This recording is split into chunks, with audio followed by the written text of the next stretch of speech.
মানবিক বার্তা ছোট্ট শিশু সে ভাইরাল করেছে। এই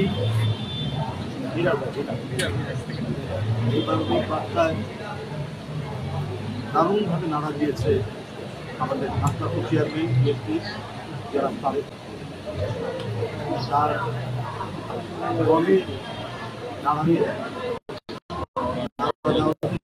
দ্রুত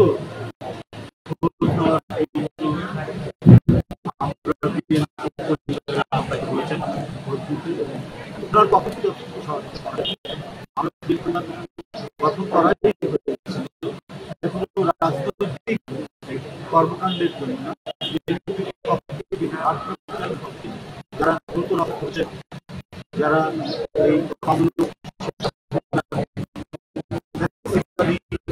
শাসনে প্রচন্ড বিপদান্তে গুলিবিদ্ধ হয়েছে, আরো লেগে গেছে, আরো কেউ পঙ্গু হয়ে গেছেন, এদেরকে সহায়তা করা, এই মহান ব্রত নিয়েই এই কাজটি করছে আমরা বিএনপি পরিবার। সেই উদ্দেশ্যে নিয়ে আজকে আব্দুর রাজাক এই অঞ্চল আদাবর ঢাকা পাশে এই অঞ্চল এখানে তার বাসা আমরা গিয়েছিলাম, বাসা দেখলাম।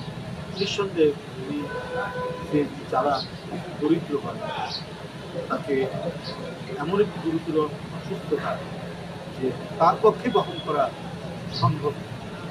আমাদের দেশে অন্য উন্নত দেশ হলে পরে এই দায়িত্ব রাষ্ট্র নেয়, কিন্তু আমাদের দেশের রাষ্ট্র তো এখনো ওই পর্যায়ের অত সোশ্যাল ওয়েলফেয়ারমূলক অবস্থানে নেই।